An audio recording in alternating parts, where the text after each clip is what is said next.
but I'm number one. 39 box খেজুর আসছে, আপনারে খেজুর খাইতে বলতেছে। 312 কেজি খেজুর আসছে। বরকতি ফল আমিও খেয়েছি। স্বাধীনতার 55 বছর পর জানতে পারলাম দেশের মানুষের জন্য খেজুরও বরাদ্দ দেওয়া হয়। এগুলো হচ্ছে গভর্নমেন্ট দেয়, মানে বিভিন্ন জায়গা থেকে এগুলো নিয়ে আসে। কোনোদিন বললো না জানি না। স্বাধীনতার 54 বছর পরে এই প্রথম কোন এমপিকে দেখলাম সাধারণ জনগণের কাছে জবাবদিহি করতেছে।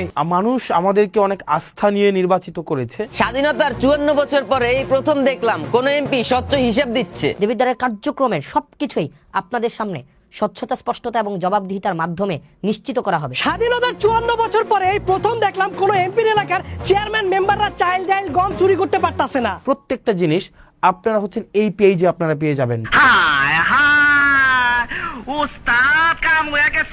বাংলাদেশের 90% এলাকাতেই চাল, ডাল, গম, চিনি, আটা, খেজুর যা কিছুই বরাদ্দ দেওয়া হয় না কেন সবকিছুই চলে যায় নেতাদের গৃহপালিত মেম্বার কিংবা চেয়ারম্যানের বাসায়। আর তারা এইসব নিয়ে কি করে জানেন? পাবলিকের গম চুরি করে, মানুষের জমি দখল করে। আর অন্যদিকে এই হাসনাত আব্দুল্লাহ কি করতেছে? মাদ্রাসাগুলো আছে, মাদ্রাসাগুলোতে হচ্ছে ভাগ করে দিবে, হয়তো 3 কেজি করে হয়তো পাইতে পারে।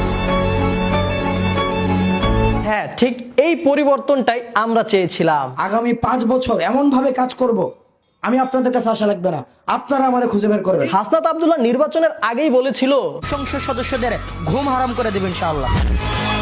দেখেন অবস্থা, বাকি এমপিদেরকে কিন্তু ঠিকই জবাবদিহিতায় নিয়ে আসছে। তাদের এলাকায় বরাদ্দ পাওয়া এত খাবারগুলা কোথায় যায়? প্রশ্ন তোলা উচিত। আমরা রাজনীতি ঋণ খেলাপিদের জন্য কঠিন করে দিব। কারা জানি বলছিল ইন্টারপাস ছেলের কাছে তো মেয়েই দিতে চান না, দেশ কিভাবে দিবেন? তাদের মুখে জুতার বাড়ি হারামি। ইন্টারপাস ছেলেরা চাঁদাবাজি করে না, টোকাই পালে না, ক্যাডারগিরি করে না, ঘুষ দেয়ও না, নেয়ও না। রাজনীতি কোনো পেশা না। আমাদের দেশে হবে সেই ছেলে কবে, কথাই না বড় হয়ে কাজে বড় হবে। এই যে সেই ছেলে। বুইরা আধ্যামরা খালি ক্যামেরার সামনে বড় বড় কথা বলা এমপি গুলার উচিত হাসনাতের কাছ থেকে রাজনীতি শিখা, কিভাবে জনগণের সাথে মিশে যেতে হয়, জনগণের সেবা করতে হয়। এখন হয়তো অনেকেরই আফসোস থাকবে যে হাসনাত আব্দুল্লাহর মতো একজন তাদের এলাকায় কেন এমপি হইল না। যা বুঝতেছি দেবিদ্বারের মানুষ অনেক লাকি। রুটস এন্ড হাইওয়ে আমাদের দেবিদ্বারের টোটাল 3টা রাস্তা তারা কাজ করবে, 3টার বেশি একটাও না। হাসনাত আব্দুল্লাহ কত ক্রিয়েটিভ ভাবে রাজনীতিটা করতেছে চিন্তা করেন। এই যে এক প্রকার সে লাইভের মাধ্যমে একদম স্বচ্ছ থাকলো জনগণের কাছে, জনগণের ভালোবাসা পাইলো। অন্যদিকে তার এই ভিডিও দেখি রাতের মধ্যে 15 মিলিয়ন ভিউজ প্লাস। তাহলে এই ভিডিও থেকে কয় টাকা তার ইনকাম হবে চিন্তা করেন।